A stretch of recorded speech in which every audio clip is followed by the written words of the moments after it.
પહોંચવાની તૈયારીમાં છે। કાળુપુર સલકરથી પાયલ મારી સાથે છે ને સાથે જ મોસાળમાં જ્યાં આતુરતાથી રાહ જોવાઈ રહી છે, જ્યાં અત્યારે ભંડારા ચાલી રહ્યા છે અને પ્રસાદની મોજ અત્યારે ભક્તો માણી અને ધન્યતા અનુભવી રહ્યા છે। આયુષી મારી સાથે ત્યાંથી જોડાયા છે। આયુષી, કેટલા પણ માણસ આવે, એક અહીંયા ભગવાનના આશીર્વાદ છે કે ક્યારેય પણ અહીંયા આ જે ભંડારો કરવામાં આવે છે ત્યાં ક્યારેય ખોટ નથી પડતી અને એક ચમત્કાર છે।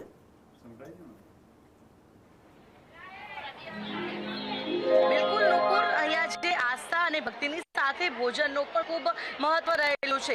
પ્રથમ રથયાત્રા કે જે રૂડીબાઈએ અહીંયા રસોડાની શરૂઆત કરી અને તે દિવસથી આજ દિન સુધી તમામ દર્શનાર્થીઓ જે અહીંયા રથયાત્રાના દર્શન કરવા આવે છે, તમામ લોકો જે રથયાત્રામાં જોડાય છે તે અચૂક અહીંયા ભોજન પ્રસાદી લે છે। 2.5 લાખથી પણ વધુ લોકો અહીંયા ભોજન પ્રસાદીનો લાભો લઈ રહ્યા છે। જોઈ શકાય છે દ્રશ્યોમાં, નાના મોટા સૌ કોઈ અત્યારે હાલ ભગવાન જગન્નાથના જ્યારે રથયાત્રામાં જોડાયા છે। સરસપુર મોસાળ આવ્યા છે ત્યારે મોસાળથી ભક્તોને જે ભાણેજાઓ છે તેને કઈ રીતે ભૂખ્યા જવા દે તે માટે અલગ અલગ વ્યંજનો તૈયાર કરવામાં આવ્યા છે। પૂરી, બટેકાનું શાક, ફૂલવડી, મોહનથાળ, એટલે કે ભગવાનને જે અર્પણ કરવામાં આવે છે તેવું જ અહીંયા ભક્તોને પણ પીરસવામાં આવે છે। દૂર દૂરથી ભાવિક ભક્તો અહીંયા આવે છે અને આ પ્રકાર પ્રસાદી લઈને ધન્યતા અનુભવે છે। ભગવાનની અહીંયા પ્રસાદી લઈને કેટલી ધન્યતા અનુભવવા આનંદ થાય છે? કેવું લાગે છે અહીંયા આવીને? સરસ લાગે છે। કેવું લાગે છે ભગવાનની ભક્તિનો અવસર અને ભોજનનો પણ? ભોજનનો પ્રસાદ ખૂબ જ સરસ અને અદ્ભુત છે। આવો સ્વાદ ફરી બીજી વાર ક્યારે ખાવા નથી મળતો અમને, બહુ જ આનંદ। બિલકુલ, તો જે રીતે ભોજનનો જે સ્વાદ છે, શું કહેશો? ભક્તિ અને સાથે જ અહીંયા જે ભોજન પ્રસાદ આપ લઈ રહ્યા છો, કેવી અનુભૂતિ થાય છે? બહુ સરસ। કેવું લાગે છે? સારું છે। બિલકુલ, તો જે રીતે ભોજન અને ભજનનો અવસર છે અને અત્યારે હાલ ભાવિક ભક્તો જ્યારે અહીંયા આવી પહોંચે છે, આ ભક્તો જેટલા પણ આવે છે સરસપુરમાં અચૂક આ પ્રસાદી લઈને જાય છે। કઈ રીતના આયોજન કરાય છે? દરેકને ભક્તને ભોજન મળી રહે તે માટે કેવી વ્યવસ્થા? અમારા બધા બાળકો અને વડીલો બધા સાથ સહકારથી બધું સારી રીતે આયોજન કરે છે અને છેલ્લા 4-5 દિવસથી અમે સતત આયોજન કરતા હોઈએ છીએ। વરસાદના કારણે પણ મીણિયાનું અને પ્લાસ્ટિકનું આયોજન બધું પરફેક્ટ આયોજન કરીએ છીએ અને બધાને આનંદથી જમાડીએ છીએ અને અમને પણ આનંદ થાય છે। બિલકુલ, તો જે રીતે જોઈ શકાય છે કે આ તમામ ભોજન છે તે પીરસવામાં આવે છે, જેની અંદર પૂરી છે, ફૂલવડી છે, બટેકાનું શાક છે અને જે મોહનથાળ છે તે પણ જે મિષ્ટાનમાં જે ભક્તો આવે છે તેને આપવામાં આવે છે। એટલે કે આ સરસપુરની પોરે આ પ્રકારનું આયોજન કરવામાં આવે છે। 5000 કિલોથી પણ વધુ મોહનથાળ સરસપુરની અંદર બનાવવામાં આવે છે। 1000 કિલો બટેકાનું શાક તૈયાર કરવામાં આવે છે। 1000 કિલોની પૂરીઓ તૈયાર કરવામાં આવે છે, જેથી કરીને દર્શનાર્થી જે પણ આવે છે તે અચૂક અહીંયાથી આ ભોજન પ્રસાદ લઈ જાય છે અને અત્યાર સુધીનો ઇતિહાસ છે કે ક્યારેય પણ કોઈ પણ ભક્ત અહીંયાથી ભૂખ્યું પાછું નથી ગયું અને નહીં તો કોઈ પણ પોરમાં જે ભોજન છે તે ઓછું પડ્યું હોય કે ખૂટ્યું હોય। આયોજન જે કરવામાં આવે છે, અત્યાર સુધી કોઈ એવો અનુભવ રહ્યો હોય આપનો કે જે ખૂબ યાદગાર રહી ગયો હોય? ના, બસ કુદરતી સહાય કરે એ રીતે અમે અમારી રીતે મહેનત ખૂબ કરીએ છીએ। 3-3, 4-4 દિવસ અગાઉ મહેનત કરીએ છીએ અને બધાનો સાથ સહકાર પણ એટલો જ હોય છે। બિલકુલ, ક્યારે એવું આમ અંદરથી ભય સતાવે કે પબ્લિક વધી જાય કે ભોજન થઈ રહેશે નહીં થઈ? એવું નહીં, અમારા ભગવાનની દયા છે કે દર વખતે એક્સેસ જ હોય છે ખાવાનું અને અમે બધાને બેસાડીને જમાડીએ છીએ।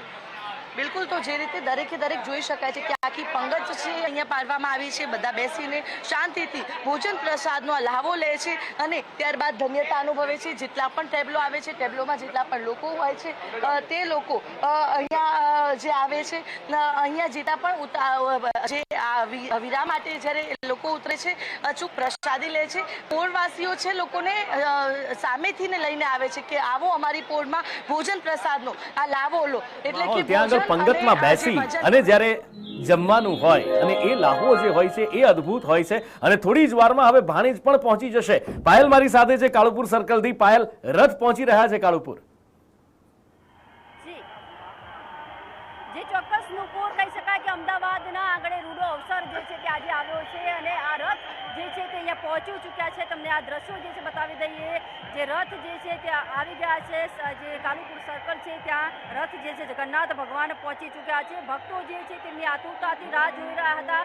ભક્તોમાં તમે જે આ દ્રશ્યમાં જોઈ રહ્યા છો કેટલો અનેરો ઉત્સાહ જોવા મળી રહ્યો છે। તેઓ પોતાના જે દર્શન કરીને ધન્યતા અનુભવી રહ્યા છે। ભગવાનના ઉપર ફૂલ અને પ્રસાદ જે છે તે અર્પણ કરવામાં આવ્યું છે, ચોખા અર્પણ કરવામાં આવી રહ્યા છે। દૂર દૂર સુધી લાઈનો લાગી છે। તમે જોઈ શકો છો કે આ ભગવાન જગન્નાથ અને તેમના ભાઈ બલરામ અને બહેન સુભદ્રા સાથે આજે નગર ચર્ચાએ નીકળ્યા છે અને નગરજનો જે છે તેમના દર્શનને આતુરતાથી રાહ જોઈ રહ્યા હતા. અત્યારે તમે જે દર્શન કર્યા તે જગન્નાથ ભગવાન જે છે તેમના દ્રશ્યો આપણે જોયા છે. અત્યારે જે પ્રકારે વાત કરવામાં આવે તો સુરક્ષા બંદોબસ્ત સાથે સુરક્ષા કર્મીઓ તૈનાત છે. તે પણ અત્યારે પબ્લિક અને જે કહી શકાય કે જે ટોળું છે તેમને પણ કંટ્રોલ કરી રહ્યા છે. સમગ્ર સુરક્ષા વ્યવસ્થા વચ્ચે અત્યારે ભગવાન જગન્નાથની આ નગરયાત્રા કાલુપુર સર્કલથી જે છે નીકળી રહી છે. હજારો ભક્તો જે ભેટ માંડીને બેઠા હતા કે એક ઝલક તેમની જોવા મળે ત્યારે અત્યારે ભગવાનના દર્શન થઈ ગયા છે. બીજા રથ જે છે તે પાછળ આવી રહ્યા છે. અત્યારે હાલમાં જે આજુબાજુમાં વાત કરવામાં આવે તો પબ્લિકને કોઈ અગવડ ન પડે તેવી પણ વ્યવસ્થા કરવામાં આવી રહી છે. સુરક્ષા કર્મીઓની સાથે સાથે અહીંયા સ્ટોલ લગાવવામાં આવ્યા છે. જે લોકો જે છે તે કહી શકાય તેમને ઠંડા પીણા અને જે નાસ્તાની વ્યવસ્થા જે છે તે પણ કરવામાં આવી રહી છે. છાશ વિતરણ કરવામાં આવી રહી છે કે જે ભક્તો આટલી ગરમીમાં ક્યાંક વરસાદી છાંટા પણ પડી રહ્યા છે તેમ છતાં પણ લોકો અત્યારે બફારા વચ્ચે ભગવાનના દર્શન કરવા માટે અહીંયા પહોંચ્યા છે. તેમને કોઈ અગવડ ન પડે તેની પણ વ્યવસ્થા જે છે તે અત્યારે કરવામાં આવી રહી છે.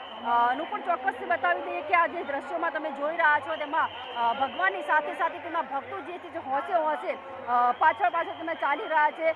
અત્યારે હાલ ભગવાન જગન્નાથ જે છે તે તેમની બહેન અને ભાઈ સાથે અહીંથી જઈ રહ્યા છે પોતાના મોસાળ અને મોસાળમાં ગયા પછી તેઓ અલ્પાહાર કરશે અને ત્યારબાદ તેઓ ત્યાંથી નીકળશે. નુપુર આ દ્રશ્યો તમે જોઈ રહ્યા છો જેમાં રથ જે છે તે આવી રહ્યા છે અને લોકો જે દર્શન કરીને ધન્યતા અર્પણ કરી રહ્યા છે. રથ પર સવાર જે જગન્નાથ છે તેમનું અદ્ભુત જે દ્રશ્ય અને તે દર્શન જોઈને લોકો ધન્યતા અનુભવી રહ્યા છે.